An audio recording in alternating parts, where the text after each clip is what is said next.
Centripetal acceleration. अब आप एक बात जहन में रखें, हम एक्सिलरेशन में पढ़ के आए थे एक बात कि भाई एक्सिलरेशन दो वजह से प्रोड्यूस होता है, या तो चेंज इन वेलोसिटी आए या दूसरा क्या रीजन था जी, या चेंज इन वेलोसिटी आए या फिर एक्सिलरेशन प्रोड्यूस होता है बॉडी के अंदर दो रीजंस की वजह से, दो कॉजेस की वजह से, या तो उसकी वेलोसिटी में चेंज आए या फिर बताए ना, एमसीक्यूज भी किए हैं, डायरेक्शन में चेंज आए, या एक्सिलरेशन तब प्रोड्यूस होगा या वेलोसिटी में चेंज आए या डायरेक्शन में चेंज आए।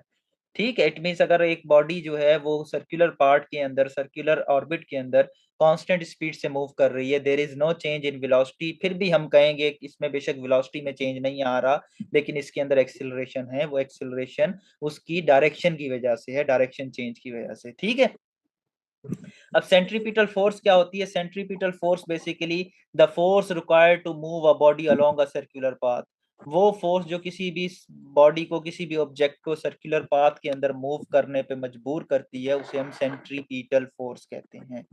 ठीक है, the centripetal force is always directed towards the centre of the circular path. उसी एग्जांपल पे आ जाते हैं, आपने एक पत्थर उठाया, उस पत्थर को एक धागे से बांधा और उसको अपने गिर्द गोल घुमाने लग गए। ठीक है, तो आप जितना तेज घुमाते रहेंगे वो घूमता रहेगा आपकी गिर्द गोल। Yes sir. ठीक है, लेकिन उसको फोर्स कहाँ से मिल रही है? आपके हाथ से। जी। ठीक है, जब आप अब वो हाथ छोड़ देंगे तो पत्थर क्या करेगा? सीधी डायरेक्शन में जाएगा, जी। स्ट्रेट डायरेक्शन में जाएगा ना। ठीक है, तो ये जो जी आपका सर। हाथ काम कर रहा था ये बेसिकली उस पत्थर को centripetal acceleration, centripetal force provide कर रहा था। क्या प्रोवाइड कर रहा था? Centripetal force. अब ये देखें, सेंट्रीपिटल फोर्स को एफ छोटा सा सी हम निशानी के तौर पे इस पे रखते हैं।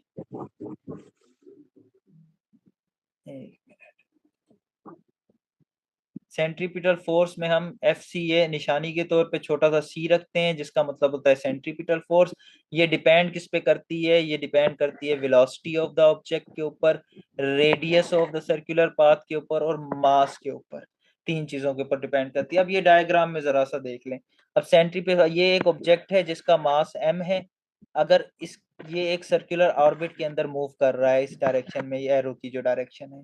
ठीक है, तो जब ये सर्कुलर पाथ में मूव कर रहा है तो इसकी एक टेंजेंट वेलोसिटी है, जो स्ट्रेट वेलोसिटी है, लीनियर वेलोसिटी है, वो v है, वो हमेशा उसके सीधी डायरेक्शन में होगी। ये हमें तब जाहिर होगी जैसे ही आपने पत्थर को छोड़ा था तो वो स्ट्रेट डायरेक्शन में गया, तो आपको पता चला कि यार इस पत्थर के अंदर एक स्ट्रेट या लीनियर वेलोसिटी भी मौजूद थी, लेकिन उस वेलोसिटी को आपके हाथ ने रोका हुआ था। ठीक है, और उसकी सेंट्रीपिटल फोर्स होगी वो टूवर्ड्स द सेंटर होती है, उसकी डायरेक्शन हमेशा टूवर्ड्स द सेंटर होती है, और एक फोर्स बाहर की तरफ होती है, इसको हम डिस्कस करते हैं बाद में। ठीक है, अब मुझे ये बताएं कि इधर ये मास था, एक पत्थर था, अब पत्थर की जगह पे वही आप एग्जांपल उसी पे आ जाएं जो आप पत्थर बांध के रस्सी के ऊपर गोल घुमा रहे हैं। अगर उस पत्थर की जगह पे मैं ईंट बांध दूं तो क्या होगा? तो क्या आप उसी तरह से घुमा पाएंगे? नहीं। नो। आपको ज्यादा फोर्स चाहिए होगी। जी सर। इसका मतलब है मास बढ़ाने से सेंट्रीपिटल फोर्स भी, मास बढ़ेगा तो सेंट्रीपिटल फोर्स भी बढ़ेगी, ऐसे ही है। जी। इसका मतलब है ये दोनों कौन सा रिलेशन में हो गए आपस में? डायरेक्ट रिलेशनशिप में। ठीक है, उसके बाद फिर वेलोसिटी की, वेलोसिटी क्या, जितनी ज्यादा फोर्स लगाएंगे उतनी ज्यादा वेलोसिटी होगी उसमें, उतनी ज्यादा स्पीड में घूमेगा, उससे डबल स्पीड में घूमेगा। अगर आप 10 न्यूटन फोर्स लगा रहे हैं और वेलोसिटी उसकी 20 है तो वेलोसिटी के स्क्वायर से वो घूमेगा। ठीक है, तीसरा है रेडियस, जितना बड़ा दायरा। रेडियस क्या होता है ये आप जरा कंसेप्ट थोड़ा समझ लें। एक सर्किल होता है, सर्किल का एक सेंटर पॉइंट होता है, सेंटर पॉइंट से लाइन तक का जो डिस्टेंस होता है वो रेडियस कहलाता है। ये मैंने आपको स्फीयर में भी समझाया था। ठीक है, इसका रेडियस, दायरा आम जबान में आप समझ लें दायरा जितना बड़ा होगा फोर्स उतनी कम लगेगी, दायरा जितना छोटा होगा फोर्स उतनी ज्यादा लगानी पड़ेगी। इसका मतलब है वो जो रस्सी से मैंने पत्थर बांधा हुआ था जिसको आप गोल घुमा रहे थे, अगर मैं आपकी रस्सी छोटी कर दूं तो आपको चक्कर पूरा का वो करने के लिए, चक्कर पूरा करने के लिए, एक राउंड ट्रिप पूरा करने के लिए आपको कम फोर्स लगानी पड़ेगी। लेकिन अगर उसी रस्सी को मैं बढ़ा दूं, रेडियस को बढ़ा दूं, तो आपको फोर्स ज्यादा लगानी पड़ेगी। जरा इस सिनेरियो को आप एक दफा सोचें।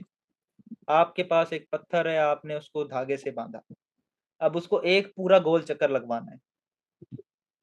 अब धागे की लंबाई छोटी रखता हूं, तो आप क्या करेंगे, रेडियस कम हो गया, रेडियस कम हो गया तो आपको पूरा एक चक्कर लगाने के लिए ज्यादा फोर्स लगानी पड़ेगी।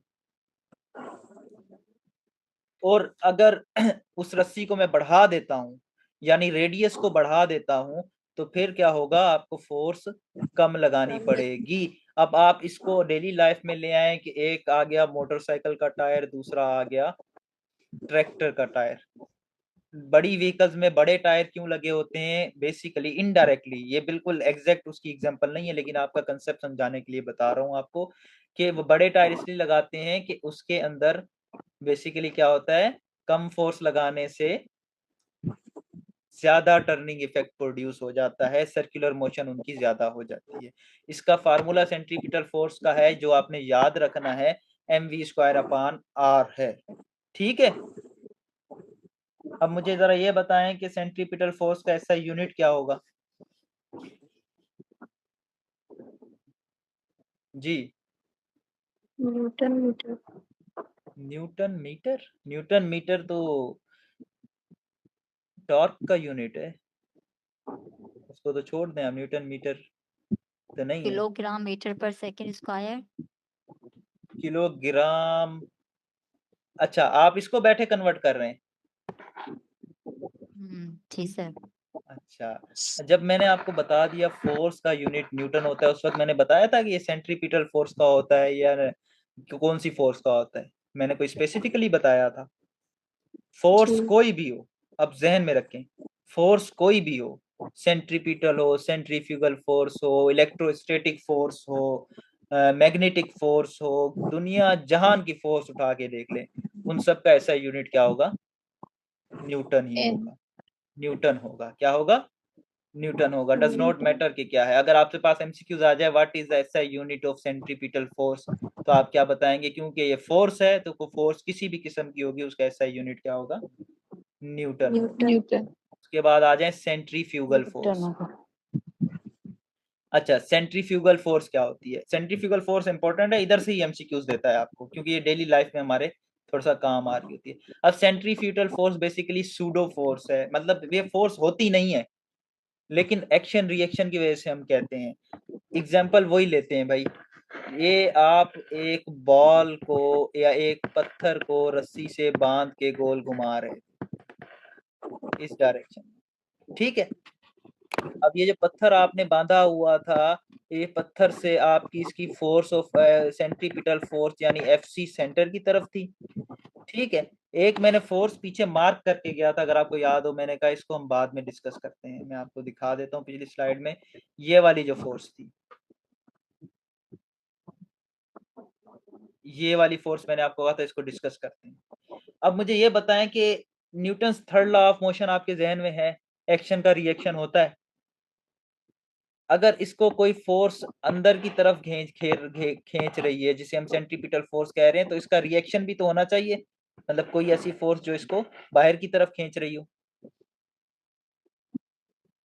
तो ऐसी फोर्स जो किसी भी ऑब्जेक्ट को सर्कुलर मोशन से बाहर की तरफ खींचे, उसे सेंट्रीफ्यूगल फोर्स कहते हैं। It is basically a reaction of centripetal force. Centripetal force हमने क्या पढ़ा था, कि वो फोर्स जो किसी भी ऑब्जेक्ट को सर्कुलर पाथ में मूव करवाती है। सेंट्रीफ्यूगल फोर्स क्या है, a force that acts outward on a body which moves along a curved path is called centrifugal force. तो वो फोर्स जो उसको सेंटर से बाहर की तरफ खींचती है। Centrifugal force is a tendency of an object to leave the circle.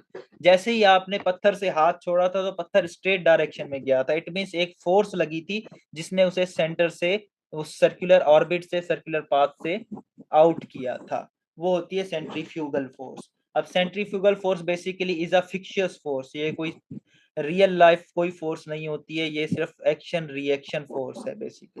Basically ये क्या है, रिएक्शन फोर्स है, रिएक्शन फोर्स है। बस ये एमसीक्यूज भी आता है कि भाई centripetal force is real force, fictitious force, pseudo force, pseudo का लफ्ज भी आ जाता है, सूडो का मतलब होता है fictitious. Appears only in a rotating frames, rotating bodies में अपीयर होती है। Acts on the object moving in a circular path, ठीक है, always directed away from the circle. Centripetal force towards the centre of the circle direction थी उसकी हमेशा, centrifugal force की हमेशा अपोजिट उसके होगी, सेंट्रीपिटल फोर्स के, सेंट्रीफ्यूगल फोर्स की डायरेक्शन होगी away from the centre of circle, equal in magnitude but opposite in direction of the centripetal force. क्योंकि एक्शन की रिएक्शन फोर्स है तो ये equal but opposite in direction होगी। Does not exist in real frame या real life, real life के अंदर exist नहीं करती, only felt by a rotating observer.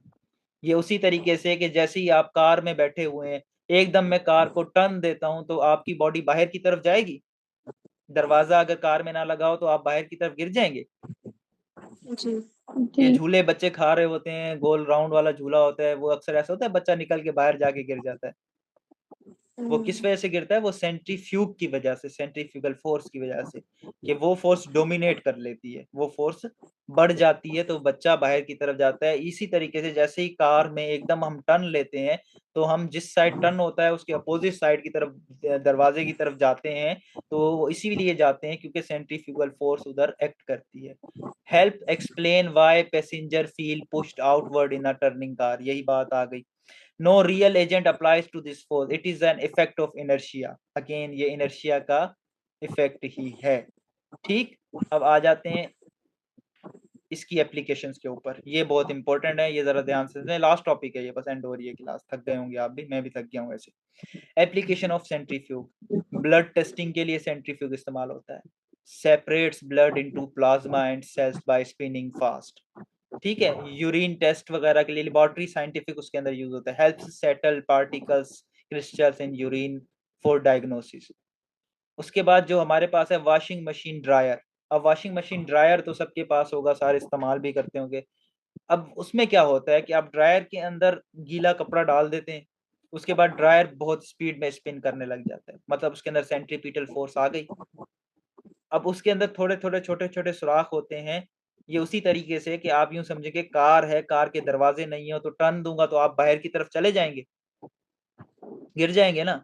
इसी तरीके से जैसे जी ही वो सर स्पिन करता है क्लॉथ, तो क्लॉथ तो क्योंकि उस सुराख से बाहर जा नहीं सकता, लेकिन पानी जा सकता है, पानी सेंट्रीफ्यूगल फोर्स की वजह से बाहर चला जाता है और आपका कपड़ा ड्राई हो जाता है। सूख जाता है।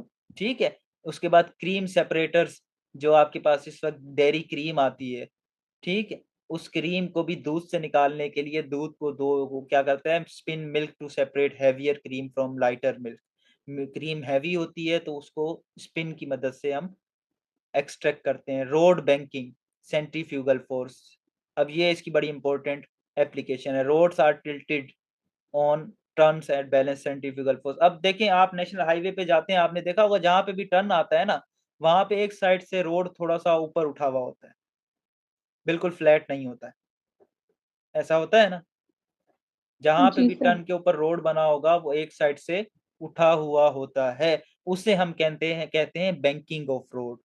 वो क्यों बनाई जाती है कि जिस वक्त टर्न आएगा तो सेंट्रीफ्यूग एक्ट करेगा, उस सेंट्रीफ्यूग को बैलेंस करने के लिए एक साइड रोड की थोड़ी सी लिफ्ट कर दी जाती है, थोड़ी सी ऊपर कर दी जाती है, ताकि सेंट्रीपिटल फोर्स इक्वल बन जाए और सेंट्रीफ्यूगल सेंट्रीपिटल फोर्स दोनों बराबर हो जाए और कार स्मूथली या व्हीकल स्मूथली टर्न कर ले। तो इसके अंदर जो इम्पोर्टेंट है एमसीक्यूज को लेके, वो ये एप्लीकेशन है, ये एप्लीकेशन है और ये एप्लीकेशन है, जो यूजुअली एग्जाम्स में काफी दफा पूछी गई हैं। क्लियर हुई बात। अब आते हैं जी सर एमसीक्यूज के ऊपर। Centrifugal force is always directed towards the centre, away from the centre, along the circular path या all sides. Centrifugal force option B away from centre, centrifugal force हमेशा सेंटर से दूर होती है। उसके बाद why are roads banked on curves, curve के ऊपर रोड, जैसे कर्व होता है इसके ऊपर रोड जो होता है वो इस साइड से बैंक होता है, इस साइड से उठाया हुआ होता है। To increase fuel efficiency, to avoid skidding by providing centripetal force, to reduce the length of the road, to reduce friction. B, option B. B होगा इसका ऑप्शन, ये क्लियर है।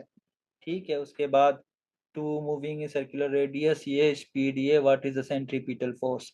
अच्छा जी, अब सेंट्रीपिटल फोर्स का फार्मूला देख लें, वो क्या था, F C is equals to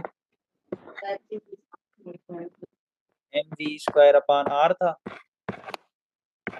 अब क्वेश्चन पढ़ लेते हैं। A 2 kg object is moving in a circle of radius 4 meters with a speed of 6 meter per second. What is centripetal force? अब डेटा अगर बना लें तो मास हमारे पास, मैं तो जल्दी जल्दी बना रहा हूँ, थोड़ा सा मास 2 kg है, ठीक है, moving in circle, radius r is equals to 4 है, स्पीड कितनी है, वेलोसिटी कितनी है, 6 मीटर है पर सेकंड है, ये भी मीटर्स में है। तो हमें एफ सी मालूम करनी है, सेंट्रीपिटल फोर्स मालूम करनी है। इसी फार्मूले के अंदर हम सीधा सीधा रख लेंगे, centripetal force is equals to mass हमारे पास 2 मल्टीप्लाइड बाय वी का स्क्वायर, 6 का 36, डायरेक्ट स्क्वायर लिख दिया, समझ में आ गया ना, डिवाइडेड बाय आर कितना है, 4 है, 36 मल्टीप्लाइड बाय 2 72 डिवाइडेड बाय 4, 4 1 4, 4 1 4, कितना हो जाएगा 72 डिवाइडेड बाय 4, 18। 72 divided by 4, 18। तो सेंट्रीपिटल फोर्स इसके अंदर कितनी लगेगी, 18, यूनिट कौन सा लगेगा, न्यूटन। तो 18 न्यूटन की सेंट्रीपिटल फोर्स होगी। मेरे ख्याल से ये लास्ट एमसीक्यूज है। हाँ जी।